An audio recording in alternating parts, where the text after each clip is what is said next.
ایسا حسین و جمیل کسی ماں نے پیدا ہی نہیں کیا۔ تو یہ ہمارا اس پر ہم عقیدہ رکھتے ہیں، اور ہماری رسول اللہ صلی اللہ علیہ وسلم کے ساتھ یہ عقیدت ہے کہ آپ حسین و جمیل بھی تھے، آپ ہر خوبی کے مالک تھے۔ یہ ساری خوبیاں دی کیوں؟ اس لیے کہ آپ کی فرما برداری کی جائے، اطاعت کی جائے۔ ابو لہب آؤٹ ہو گیا، کیوں؟ کہ جو مقصد کی بات تھی اس سے اس نے انکار کر دیا۔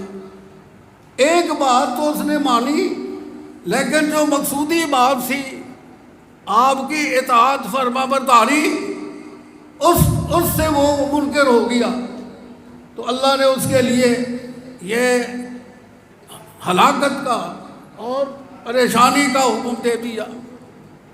اب آئیے دوسری ہی بات، حضرت عائشہ صدیقہ رضی اللہ تعالی عنہ فرماتی ہیں کہ ایک دفعہ میں بیٹھی ہوئی تھی، نبی کریم صلی اللہ علیہ وسلم میرے سینے سے لگے ہوئے تھے، اور ایسے جلدی میں آپ نے انگلی اٹھائی اور کہا اللہم بے رفیق الاعلیٰ۔ میں سمجھ گئی کہ آپ آخری جو پیغام ہے اللہ کا آپ کو آ چکا ہے، اور آپ فرما رہے ہیں اللہم بے رفیق الاعلیٰ۔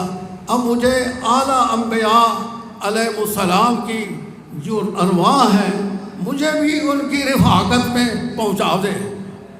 تو اللہ تعالیٰ نے آپ کو پھر یہ زندگی کا جو تعلق تھا منقطع کیا۔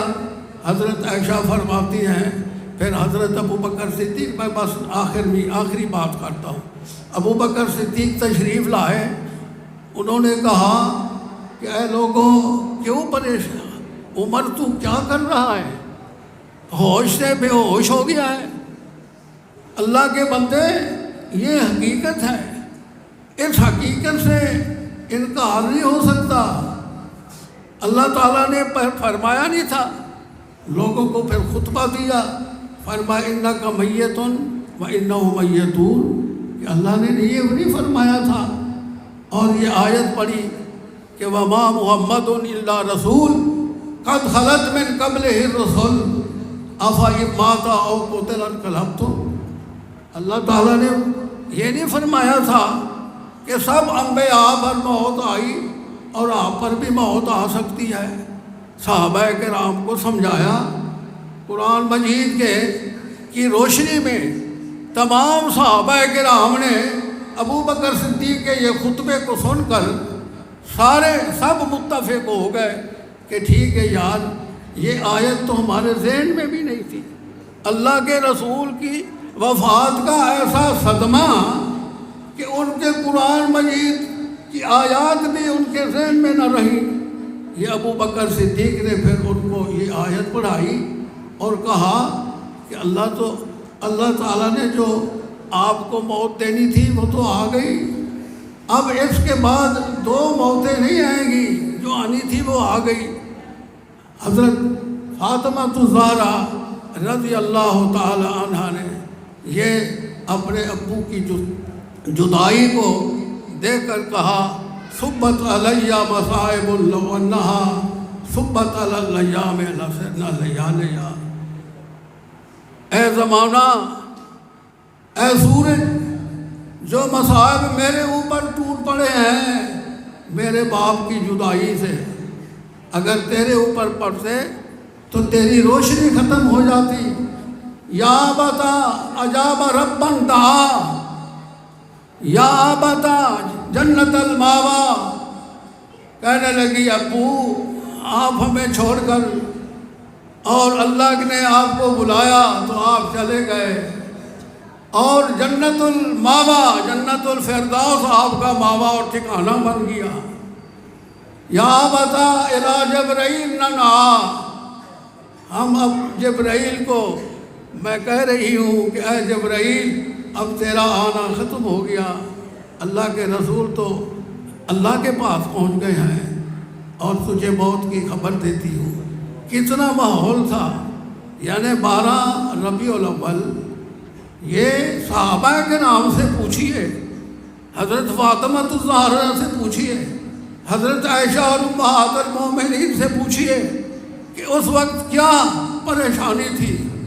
آج جو ہے لوگ اسی دن کو جشن مناتے ہیں، اسی دن کو اظہار کرتے ہیں کہ ہمیں اللہ کے رسول سے محبت ہے۔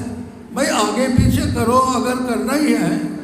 جس دن صحابہ کرام رنجیدہ تھے، پریشان الحال تھے اور کائنات مرجھائی ہوئی تھی، اس دن تم جشن مناتے ہو، چراغاں کرتے ہو۔ تو اللہ تعالیٰ سمجھ کی توفیق عنایت فرمائے۔ سبحان ربک رب العزت عما یصفون وسلام علی المرسلین والحمد للہ رب العالمین۔